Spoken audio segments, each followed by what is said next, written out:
हिंदू धर्म ग्रंथों से हम जानते हैं कि जब इस दुनिया में अधर्म का बोलबाला था, तब भगवान विष्णु ने किसी न किसी रूप में अवतार लिया और धर्म की रक्षा की। जब यह कलयुग अधर्म के बोझ से गुजर जाएगा, यानी जब यह पाप से भर जाएगा, तब भगवान विष्णु कल के अवतार में अवतरित होंगे और कलयुग का विनाश करके सत्य के युग का सूत्रपात करेंगे।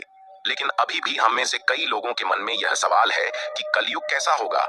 दोस्तों, यह तो आप जानते ही होंगे कि हिंदू धर्म ग्रंथों में समय चक्र को 4 भागों में बांटा गया है। पहला है सतयुग, दूसरा है क्षुद्रजून, दूसरा है द्वापर युग और चौथा है कलयुग। अभी हम जिस युग में जी रहे हैं उसे कलयुग कहा जाता है। कलयुग का अर्थ है एक ऐसा युग जिसमें सभी मानव जाति का मन कुछ चीजों से संतुष्ट नहीं है। हर कोई किसी न किसी वजह से मानसिक रूप से परेशान है और धर्म केवल 1/4 रह गया है। अब चारों ओर लोगों का प्रतिशोध अभिमान है। वहीं देखा जाए तो पुराणों में कलयुग के लोगों को श्राप के समान माना गया है।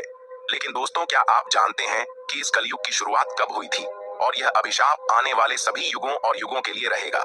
आज का वीडियो दोस्तों, धार्मिक ग्रंथों के अनुसार यह युग परिवर्तन का 22वां चक्र चल रहा है। इसी प्रकार भगवत गीता में भी इस शब्द का वर्णन है। भगवत गीता के अनुसार परिवर्तन सृष्टि का नियम है। जैसे आत्मा एक शरीर से दूसरे शरीर में जाती है, तो यह मत समझो कि दिन के बाद रात हो जाती है और अनुष्ठान समय के अनुसार बदल जाता है। उसी प्रकार एक निश्चित अवधि के बाद युगों का परिवर्तन भी सृष्टि का नियम है और इस नियम को कभी कोई नहीं तोड़ सकता। फिर जिस दिन पुत्र अपने पिता पर हाथ उठाएगा, उस दिन समझ जाएगा कि कलयुग प्रारंभ हो गया है। इतना ही नहीं, बल्कि यह भी देखने को मिलेगा कि घर घर में कलह और अशांति होगी, कोई नहीं रहेगा एकजुट। जब लोग अपने ही लोगों को मार डालेंगे, तब समझेंगे कि कलयुग अपनी चरम सीमा पर पहुंच गया है। तब त्रिदेव यानी ब्रह्मा, विष्णु और महेश्वर एकजुट होकर इस पापी कलयुग का नाश करेंगे। तब फिर से एक नए युग का आरंभ होगा। बंग पुराण के अनुसार कलयुग के अंत में मनुष्य की आयु 12 वर्ष होगी। इस दौरान लोगों में चिंता बढ़ेगी। जैसे जैसे कलयुग में जीवन बढ़ता जाएगा, नदियां सूखने लगेंगी।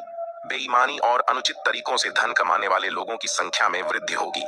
लोग संपत्ति के लिए किसी की भी हत्या करने से नहीं हिचकिचाएंगे। लोग पूजा, व्रत और अन्य सभी पवित्र कार्य करना बंद कर देंगे। मानवता नष्ट हो जाएगी।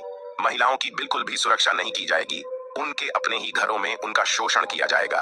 भाई बहन जैसे रिश्ते नष्ट हो जाएंगे, क्योंकि वैवाहिक जीवन सुखी नहीं रहेगा। पति पत्नी एक दूसरे को धोखा देंगे। समाज में हिंसा बढ़ेगी और जो ताकतवर होंगे वही हिंसा करते रहेंगे। और जब आतंक चरम सीमा पर पहुंच जाएगा, तब भगवान विष्णु कल के अवतार में अवतरित होंगे और संसार की सभी बुराइयों का नाश करके धर्म की स्थापना करेंगे। उसके बाद जो नया युग आएगा वह सतयुग कहलाएगा, अर्थात युग परिवर्तन का 22वां चक्र पूरा कर 23वां चक्र में प्रवेश करना। सत्य युग क्या होगा? सत्य युग का जीवन 17-28 हजार वर्ष होगा। सत्य युग में मनुष्य का शासन 4000 वर्ष से 10,000 वर्ष तक होगा। दुनिया में फिर से धर्म का नाम गूंजेगा। खुशियों की जगह लोग खुश होंगे। चारों ओर खुशियां ही खुशियां होंगी। इंसानियत फिर से लौटेगी। पूर्ण ज्ञान प्राप्त हो जाएगा। पूजोपथा व्रतोपवास फिर से शुरू होगा। सत्य युग के लोग अपने तपोबा के माध्यम से भगवान से बात कर सकेंगे। इस दौरान व्यक्ति का शरीर पर पूरा नियंत्रण होगा और आपके साथ मिलन के परिणाम स्वरूप सभी लोग खुश होंगे। अर्थात सृष्टि का स्वर्ण युग सच्चे युग से कहा जाएगा।